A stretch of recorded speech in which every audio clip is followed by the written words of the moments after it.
Welcome to our channel सीखो सिखाओ। तो आज की इस वीडियो में हम कवर करने वाले हैं क्लास 8 का chapter number 2 which is micro organisms friend and foe. तो आफ्टर हेयरिंग द टॉपिक आप सबके माइंड्स में ये क्वेश्चन आ रहा होगा कि व्हाट आर माइक्रो ऑर्गेनिजम्स। तो can someone tell me what are microorganisms? You don't know? No wise I will explain you what are microorganisms. तो हमारे आसपास बहुत तरह के living organisms, different different type के लिविंग ऑर्गेनिजम्स होते हैं। तो कई लिविंग ऑर्गेनिजम्स को हम देख सकते हैं और कई ऑर्गेनिजम्स को हम देख नहीं सकते। तो those living organisms that can not be seen easily are known as micro organisms और माइक्रोब्स। तो जैसा मैंने कहा कि इन माइक्रो ऑर्गेनिजम्स को हम देख नहीं सकते। अब हम इनको क्यों नहीं देख सकते? हम इनको इसलिए नहीं देख सकते क्योंकि ये बहुत छोटे, बहुत टाइनी टाइनी होते हैं। अब वो फूड के अगर किसी फूड के ऊपर अगर माइक्रो ऑर्गेनिजम्स होंगे ना तो हमें पता नहीं चलता, और वो क्या करते हैं, फूड को स्पॉइल कर देते हैं और हमें पता भी नहीं चलता कि ये माइक्रो ऑर्गेनिजम्स ने इसको ख़राब कर दिया है। तो अब वो पता करने के लिए या फिर पता करने के लिए कि इस चीज़ पर माइक्रो ऑर्गेनिजम्स है क्या, या फिर वो टाइनी टाइनी छोटे छोटे माइक्रो ऑर्गेनिजम्स को देखने के लिए क्या यूज़ होता है? None other than a magnifying glass. Yes, you heard it right. A magnifying glass is used to see the tiny microorganisms. Okay? अब हम एक एग्जाम्पल लेते हैं। जैसे कि आपने कई बार देखा होगा कि रेनी सीजन में जो आप ब्रेड खाते हैं वो ब्रेड ना थोड़ी सी ऐसे ग्रीन ग्रीन सी ग्रेश वाइट सी हो जाती है, और उसमें ना वाइट और tiny black black rounded structures आ जाते हैं। अब वो स्ट्रक्चर्स क्यों आते हैं? क्योंकि रेनी सीजन में micro organisms attack the breads, है ना। इस मतलब जैसे आप ये देख सकते हैं, इस ब्रेड, ये जो मैंने शेयर कर रखी है स्क्रीन, इस पे देखिए, इस पे ब्रेड पर माइक्रो ऑर्गेनिजम्स ने अटैक कर दिया, इसलिए इसका जो ये स्ट्रक्चर ऐसा हो गया है, इसलिए ये ग्रेइश वाइट और टाइनी ब्लैक राउंडेड स्ट्रक्चर इसका हो गया है। ओके। अब जैसे हमने वर्ड सुना माइक्रो ऑर्गेनिजम्स। अब माइक्रो ऑर्गेनिजम्स जो होते हैं they are further classified into 4 main groups which are bacteria, fungi, protozoa and algae. तो सबसे पहले हम फर्स्ट हमारा जो ग्रुप है वो पढ़ते हैं विच आर वायरसेस, है ना। वायरस पढ़ते हैं। अब रिसेंटली आपने सुना होगा corona virus. Corona virus is a virus. तो वायरस कैसे फैलता है? वायरस मतलब कैसे, हाउ इट इज़ कॉज्ड। अब वायरस जो होता है, जो होस्ट ऑर्गेनिज्म होता है ना, it can be a bacterium, it can be a plant और एन एनिमल। तो वो जो होस्ट ऑर्गेनिज्म होता है वो मतलब जो होस्ट ऑर्गेनिज्म होता है, ये जो वायरसेस होते हैं ये होस्ट ऑर्गेनिज्म के सेल्स के अंदर रिप्रोड्यूस करते हैं। आई विल रिपीट अगेन, ये जो वायरसेस होते हैं, ये जो होस्ट ऑर्गेनिज्म होता है लाइक बैक्टीरियम, प्लांट और एन एनिमल, उनके सेल्स के अंदर रिप्रोड्यूस करता है ना। तो अब है ना, तो ऐसे ना वायरस फैलता है। अब कई हम वो देख लेते हैं कई diseases that are caused by viruses such as corona virus, influenza, polio, chickenpox, hepatitis, smallpox, and we can say more disease like common cough, common cold, है ना। तो अब इनमें से है ना कई डिजीजेस सीरियस भी हो जाते हैं, it can be life threatening, it can be dangerous. अब वो डिजीजेस कौन सी है? लाइक पोलियो, चिकन पॉक्स, जो कि वायरस के वजह से होती है and it can cause life threatening, like it is a life threatening disease. Okay. अब हम फर्दर चलते हैं। नेक्स्ट हमारा टॉपिक है बैक्टीरिया। अब bacteria is a single celled, ठीक है। अब क्या होता है, अब मैं कई सिंगल सेल्ड के आपको है ना वो देती हूँ एग्जांपल, जैसे कि बैक्टीरिया, एल्गे, प्रोटोजोआ, और मल्टी सेलुलर के भी ले लेते हैं, जैसे कि उसमें भी एल्गे और फंगाई। अब ये सारे जो होते हैं they can live in any type of environment, सारे टाइप के एनवायरनमेंट्स में दे कैन लिव। जैसे आइस में भी रह सकते हैं, they can live in hot springs, deserts, marshy lands. They can even live inside the bodies of animals including humans. ये आ गया हमारा वायरस। जैसा अभी मैंने बताया, they live inside the body of cells, inside the cells of the human body or the any animal, plant, anything. It reproduces inside the cells of the host organism. तो ये हमें एग्जाम्पल दिया virus का। Okay. और कई जो microorganisms होते हैं they grow on other organism okay, I would repeat. So I was saying कि जो कई ऑर्गेनिजम्स, माइक्रो ऑर्गेनिजम्स होते हैं जो कि अदर ऑर्गेनिजम्स के ऊपर भी ग्रो करते हैं, और बाकी जो होते हैं वो मतलब बिल्कुल फ्रीली एग्जिस्ट करते हैं. अब जैसे हमने देखा micro organisms friend and foe. अब फ्रेंड होगा कि yes it is positive, and foe enemy, है ना. तो बेसिकली हम देखने वाले हैं कि how micro organisms, the negativities and positivities of micro organisms, और we can say the advantages and disadvantages of micro organisms, और we can say that how micro organisms are harmful and how micro organisms are helpful. तो सबसे पहले हम देख लेते हैं how micro organisms are helpful in our lives. तो आप जो टेस्टी सा जो कर्ड खाते हैं, आपको पता है उसके प्रिपरेशन में माइक्रो ऑर्गेनिजम्स का बहुत बड़ा हाथ होता है. जी हाँ, यू हर्ड इट राइट. तो आप जो टेस्टी कर्ड खाते हैं, ब्रेड खाते हैं, केक्स खाते हैं, भटूरास खाते हैं, इडली खाते हैं, पेस्ट्री खाते हैं, डोसा खाते हैं, उन सब के प्रिपरेशन में micro organisms play an important role. Yes, you heard it right. Even जो अल्कोहल होता है उनके प्रोडक्शन में भी microorganisms play an important role. They have been used for the production of alcohol since ages. Even जो microorganisms होते हैं वो इन्वायरमेंट को क्लीन करने में भी यूज़ होते हैं. कैसे? जो ऑर्गेनिक वेस्ट होता है ना, वेजिटेबल पील्स और जो एनिमल्स के रिमेन्स होते हैं, उन सबको जो बैक्टीरिया होता है ना, वो उन सबको वो पहले हार्मफुल होते हैं. तो उन बैक्टीरिया एक बहुत ज़्यादा इम्पॉर्टेंट रोल प्ले करता है. बैक्टीरिया क्या करता है? उनको हार्मलेस और यूजेबल सब्सटेंसेस में कन्वर्ट कर देता है बैक्टीरिया, ताकि हम उन्हें यूज़ कर सकें, है ना. इवन जो ये एक इम्पॉर्टेंट है रोल प्लेड बाय बैक्टीरिया. अब हम कह सकते हैं जब आपकी तबीयत ख़राब हो जाती है तो we eat medicines, the doctors prescribe medicines to us. तो वो मेडिसिन बनाने में भी micro organisms are use. Microorganisms play an important role. Even in agriculture आपको देखा होगा जो सॉइल फर्टिलिटी उसको बढ़ा जो हम नाइट्रोजन फिक्स करते हैं सॉइल फर्टिलिटी इंक्रीज करने के लिए, उसमें जो microorganisms play an important role. Even जो है ना in agriculture, I will repeat, in agriculture micro organisms are use to increase soil fertility by fixing nitrogen. तो अभी तक क्लियर हो गया होगा कि हम एक साथ एक बार देख लेते हैं कि micro organisms how are they helpful.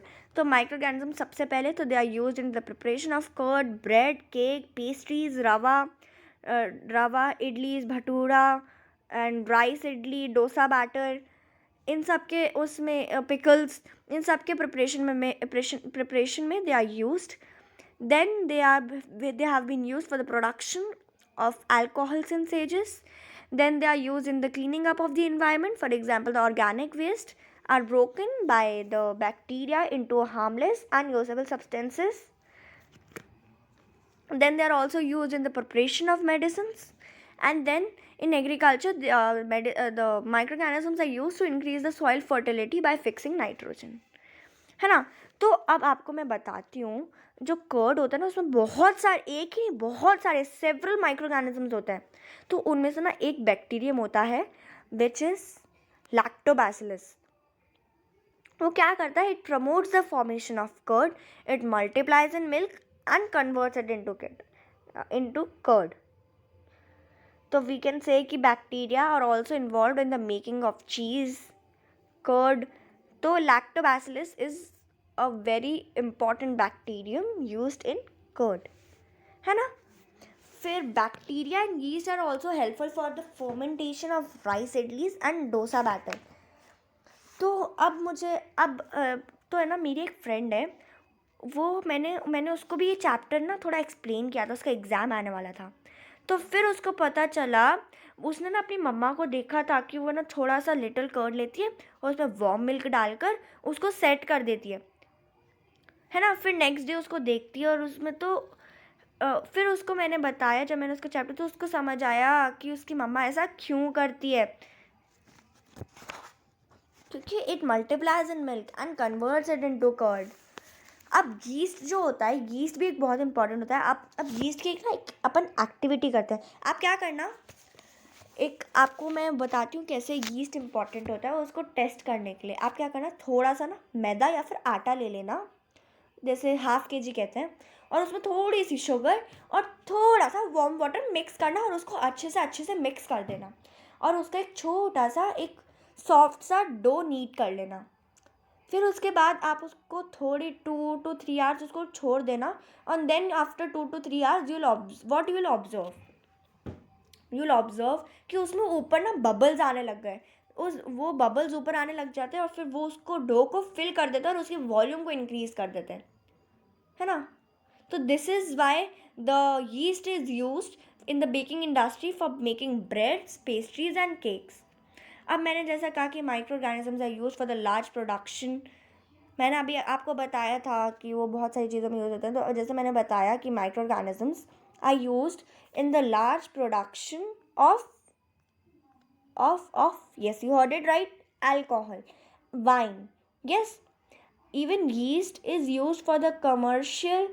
Do you know what is yeast? Yeast is also used for the commercial production of alcohol and wine. अब how क्या होता है, ये जो यीस्ट होती है ना, आपने कहीं पर ना स्मेल करा होगा अल्कोहल को, तो वो जो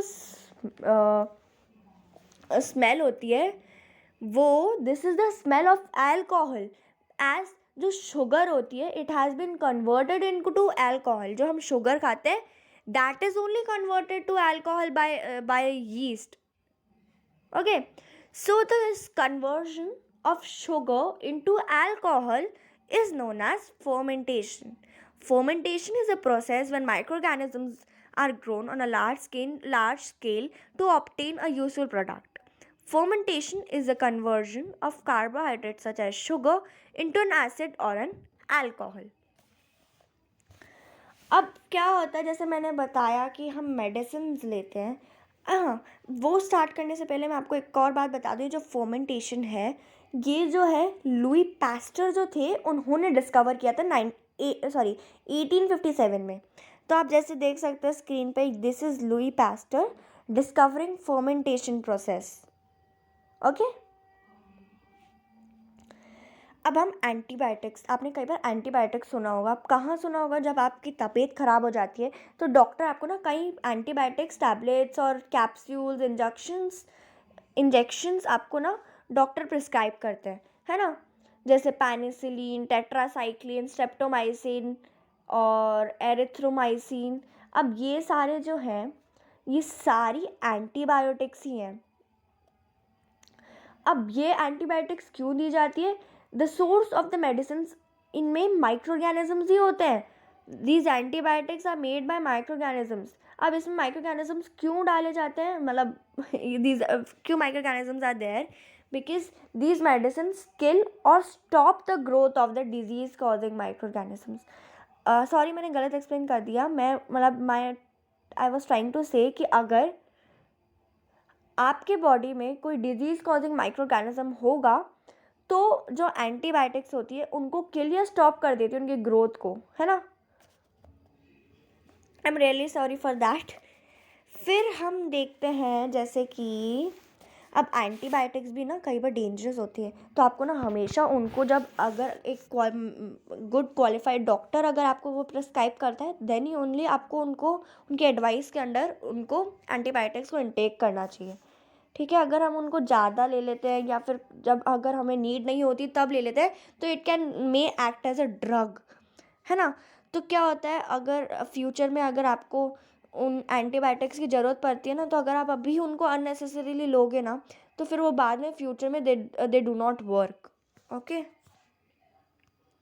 अब नाउ आपने अभी कोरोना वायरस के टाइम वैक्सीन सुने होंगे, अभी वैक्सीन्स लग रही है।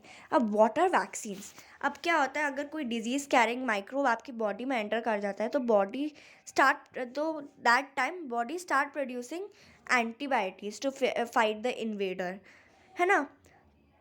तो if a dead or weakened microbes are introduced into a healthy body, the body fights and kills the invading bacteria by producing suitable antibodies. तो अगर कोई वीकेंड या डेड डिजीज़ बैक्टीरिया इंट्रोड्यूस हो जाता है एक पेशेंट में, ऑफन बाय इंजेक्शन, तो जो blood cells, white blood cells होते हैं, they are trigger to produce antibodies to fight the disease. If patient encounters disease later, antibodies neutralize the invading cells. This is how a vaccine works. Several diseases including cholera, tuberculosis, smallpox and hepatitis can be prevented by vaccination. तो आपको पता है small pox जो फैल रहा था, that was discovered by Edward Jenner. The vaccine of smallpox was discovered by Edward Jenner in the year 1798. Okay. अब in your childhood you must have been given injections ना, to protect yourself against several diseases. आपने कई बार देखा होगा जब आप छोटे होते हो तो आपके ना बॉडी में बहुत सारे इंजेक्शंस दिए जाते हैं. तो it is essential to protect all the children against diseases. अगर आप पहले से वो इंजेक्शन लगा लेते तो you have less chances of of catching that disease, है ना. तो necessary vaccinations should be done in children. आपने कई बार है ना एडवर्टाइजमेंट्स में भी देखा होगा, टीवी में, न्यूज़पेपर्स में, regarding the protection of children against polio, है ना. तो polio and pulse polio program. तो polio drops are given to children and they are actually a vaccine only. Even a worldwide campaign was launched against the smallpox, which was finally led to its eradication from most parts of the world. These days, vaccines are made on a large scale from microorganisms to protect humans and other animals from several diseases. Okay? अब हम आगे बढ़ते हैं. अब pathogens क्या होता है? Pathogens, अब हमने उनकी जो पॉजिटिविटीज़ एडवांटेजेस तो देख लिया. हम लेट्स सी द हार्मफुल और फो, है ना. उनकी harmful, why are they harmful और व्हाट आर द डिसएडवांटेजेस. तो they can be harmful in many ways. तो कई जो माइक्रोऑर्गेनिजम्स होते हैं they cause diseases in human beings, plants and animals. तो those disease causing microorganisms are called pathogens. जो microorganisms disease cause करते हैं, those microorganisms are known as pathogens. हो गया ना बहुत इजी. हुआ pathogens, the disease causing microorganisms are called pathogens, है ना. तो पैथोजेंस जो होते हैं दे एंटर आवर बॉडी. अब देख हाउ कैन दे एंटर. आप सोचोगे यार ये पैथोजेंस कैसे हमारे बॉडी में आ जाते हैं. They are entered in your body through air we breathe. They can come from the water we drink. They can come from the food we eat. They can also get transmitted by a direct contact with an animal. With an infected person. अगर आपका कोई मतलब एक health कोई microbial diseases जो होती है they can spread from an infected person. अब कोई इन्फेक्टेड पर्सन है और एक हेल्दी पर्सन है. तो अगर infected person can transmit the disease to a healthy person through air, water, food और physical contact. So these diseases that can be transmitted through this type of through air contact and water, through an infected person to a healthy person, those diseases are known as communicable diseases. कई examples देख लेते हैं जैसे कि cholera, common cold, chicken pox, tuberculosis. तो आपने अभी corona में देखा होगा people are wearing mask. By अगर कोई when a person suffering from common cold और कोरोना वायरस स्नीजेस, है ना, तो fine droplets of moisture carrying thousands of viruses are spread in the air. अब वो क्या होगा, अगर आप किसी ने स्नीज करा और फिर आप वहाँ पे हैं तो that virus may enter into your body और in a body of a healthy person while breathing and can cause infection in your body, है ना. तब आपके माइंड में क्वेश्चन आ रहा होगा then how do you prevent the spread of communicable diseases, है ना. तो एक तो वी कैन से कि you should keep a handkerchief on the nose and mouth while sneezing. It is better to keep distance from infected persons, है ना. और अगर आप इन्फेक्टेड पर्सन है तो you should remain in a distance from healthy people, है ना. It is good. अब कैसे हमारे डिजीज कॉजिंग माइक्रोब्स कैसे आते हैं. एक और कई एग्जाम्पल्स होते हैं कि जो हाउस फ्लाई होती है एक वन सच कैरियर है, क्योंकि वो पहले फ्लाइज जो होती है वो पहले गार्बेज पे बैठती है, फिर आकर आपके बॉडीज पे स्टिक हो जाती है. या फिर आपका जो खाना, कभी आपने सुना होगा कभी भी ना खाना ना अनकवर्ड नहीं छोड़ना चाहिए.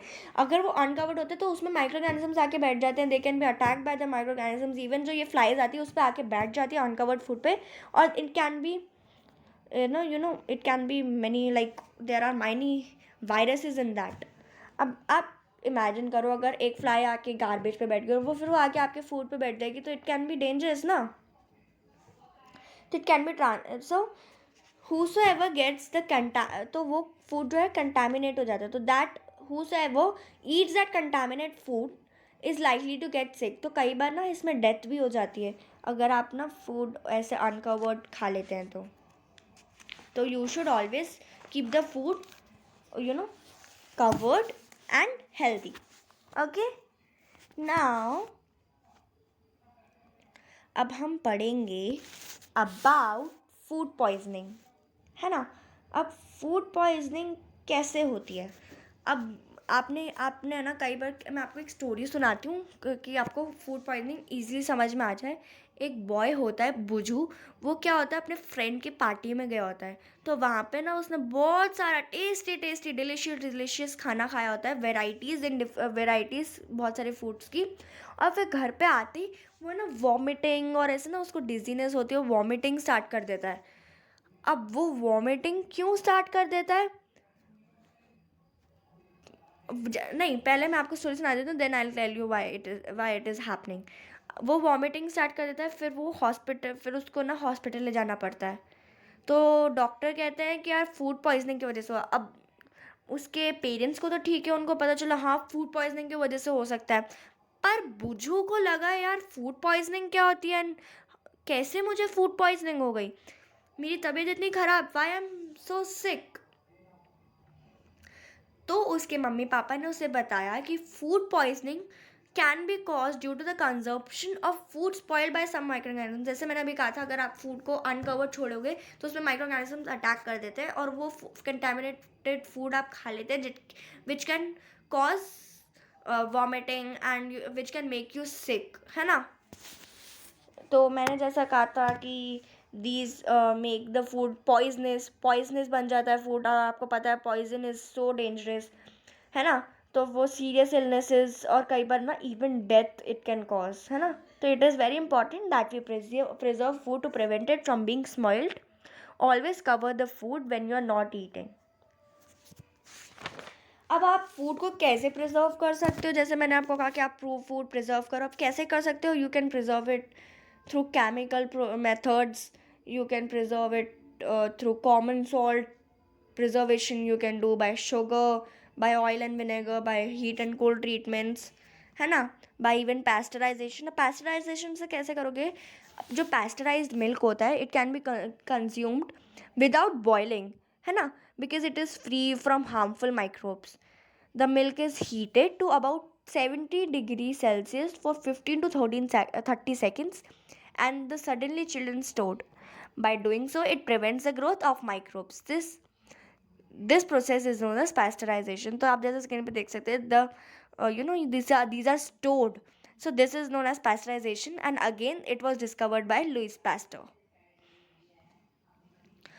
तो अब आप कैसे केमिकल मेथड से कैसे उनको कर सकते हो. आप सॉल्ट्स और एडिबल ऑयल जो होते हैं उनको केमिकल, वो एक तरह के कॉमन केमिकल्स होते हैं generally which are use to check the growth of micro organisms, therefore they are known as preservatives. तो हम सॉल्ट और एसिड प्रिजर्वेटिव्स ऐड करते हैं पिकल्स में to prevent the attack of microbes. Even we add common salt to preserve meat and fish. We add sugar to preserve jam, jelly and squashes. Even we add oil and vinegar which prevents the spoilage of pickles. तो आपने कई बार अपने मम्मा को देखा होगा कि वो दूध बॉयल करती है बिफोर इट इज़ यूज्ड और स्टोर्ड. क्यों, क्योंकि बॉइलिंग किल्स मैनी ऑर्गेनिजम्स. तो आपको हमेशा जो मिल्क है हमेशा उसे बॉयल करने के बाद पीना चाहिए. So hope all your doubts were cleared in this video. Thank you so much for watching. We'll be further be coming with many more videos. For today, let's end up with the video. Please subscribe our channel. Also hit the bell icon. Like the video. And so we'll be further be coming with many more videos. So please stay tuned and keep learning, keep studying, and keep getting good marks in your academic. So thank you so much everyone. Bye bye.